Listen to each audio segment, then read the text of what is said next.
कैसे सीखा। बिस्मिल्लाहिर्रहमानिर्रहीम। अस्सलामुअलैकुम। प्यारे दोस्तों, सोचिए दुनिया की इब्तदा में जब हजरत आदम अलैहिस्सलाम और हजरत हव्वा अलैहिस्सलाम को जमीन पर उतारा गया तो इंसान की नस्ल कैसे आगे बढ़ी। क्या आप जानते हैं कि अज़दवाजी ताल्लुकात का पहला तरीका कैसे मुतारिफ हुआ और बीबी हव्वा अलैहिस्सलाम कितनी बार हामिला हुई। बल्कि सबसे चौंका देने वाला सवाल ये है कि हजरत आदम अलैहिस्सलाम के बेटे ने अपनी बहन से शादी की और क्या यही अमल इंसान की नस्ल की बुनियाद बना। इन सब सवालात की हकीकत क्या है, आज की वीडियो में हम कुरान और हदीस की रोशनी में इन तमाम सवालात के जवाबात तलाश करेंगे। बल्कि इस वीडियो में आप ये भी जानेंगे कि औरतों को हैज और बच्चा पैदा करने की सजा क्यों मिली। तो हमारे साथ जुड़े रहिए, क्योंकि ये वीडियो ना सिर्फ आपके इल्म में इजाफा करेगी बल्कि आपको हैरत और ईमान की एक नई दुनिया में ले जाएगी। प्यारे दोस्तों, जैसा कि आपके इल्म में होगा कि अल्लाह ताला ने इस दुनिया में सबसे पहले जिन्नात को आबाद किया, मगर उनकी सरकशी और फसाद के बायस फरिश्तों की अफवाज भेजकर उन्हें समंदर बुर्द कर दिया और इस तरह जमीन के असल हकदार यानी हजरत इंसान के आबाद होने की राह हमवार हुई। कुरान करीम में अल्लाह इस किस्से की इब्तदा अपने और फरिश्तों के माबैन होने वाले एक मुकालमे से करते हैं। जब अल्लाह ऐलान करते हैं, मैं ज़मीन में अपना खलीफा यानी नायब बनाने वाला हूँ, फरिश्ते जवाब में फरमाते हैं, क्या तू ज़मीन में ऐसा नायब बनाना चाहता है जो फसाद फैलाए और खून बहाए। हालांकि हम तेरी हम्द के साथ तस्बीह और तेरी पाकी बयान करते हैं। जवाब में अल्लाह ताला ने फरमाया, मैं जो कुछ जानता हूँ वो तुम नहीं जानते।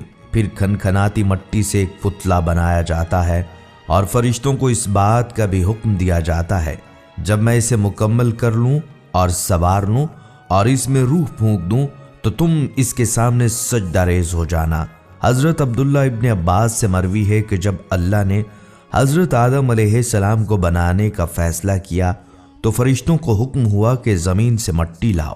पहले हजरत जिब्राईल अलैहिस्सलाम फिर हजरत मीकाईल अलैहिस्सलाम गए, मगर ज़मीन उनसे कहती है, मैं अल्लाह की पनाह में आती हूँ कि तू मुझ में से कुछ कम करे या मुझे नुकसान पहुँचाए। दोनों आकर अल्लाह पाक को बताते हैं।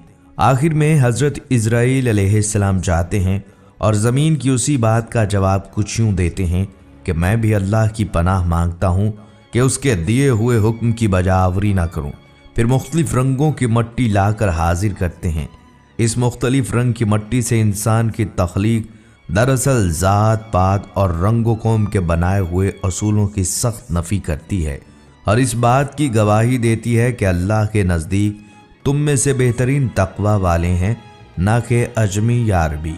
रवायात में आता है वो पुतला काफ़ी अरसे तक बेजान पड़ा रहा। इब्लीस जब वहाँ से गुजरता तो उससे मुखातिब होकर कहता, तुम एक अजीम काम के लिए पैदा किए गए हो। फिर जब मुसव्वरे कायनात इंसान का ह्यूला मुकम्मल कर लेते हैं और खाक के पुतले में रूह डाल दी जाती है तो हज़रत आदम अलैहिस्सलाम की तख्लीक मुकम्मल होती है। जब आपके अंदर रूह फूंकी गई तो आपको होश आते ही एक छींक आई। फरिश्तों ने आपसे कहा, कहो अल्हम्दुलिल्लाह, और आपके अल्हम्दुलिल्लाह के जवाब में अल्लाह ताला फरमाते हैं कि तुम पर अल्लाह का रहम हो। फिर आपको हुक्म हुआ कि जाकर फरिश्तों से मिलो।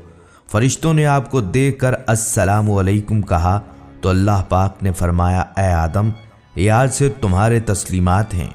यूं दो अहम सबक इंसान को आसमानों पर ही सिखा दिए जाते हैं।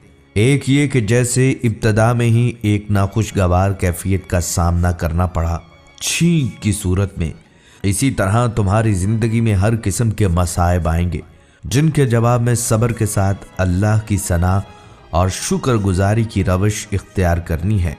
इसी तरह ये भी सिखाया गया कि बाकी नौ के साथ कैसे ताल्लुक़ रखना है। ये शुरू में ही बता दिया गया कि ए बनी आदम, तुम अमनो सलामती फैलाने के लिए भेजे गए हो, इसलिए तुम्हारे इब्तदाई कलाम हमेशा सलाम पर मबनी होने चाहिए।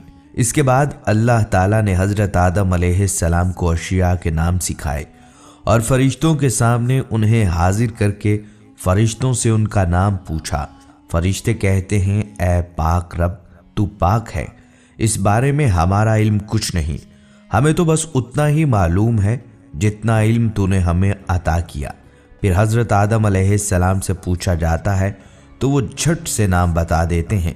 अब बारी ताला फरिश्तों को मुखातिब करके कहते हैं, क्या मैंने नहीं कहा था कि मैं वो जानता हूँ जो तुम नहीं जानते। फिर सबको हुक्म हुआ कि आदम के सामने सजदे में गिर पड़ो, और तमाम फरिश्ते सजदे में गिर पड़ते हैं सिवाय इब्लीस के। इब्लीस के बारे में हम वाकिफ़ हैं कि ये दरअसल जिन्नात में से था, जो अपने ज़ुहद व इबादत की बुनियाद पर एजाज़ी तौर पर फरिश्तों वाले काम पर फाइज हो गया था।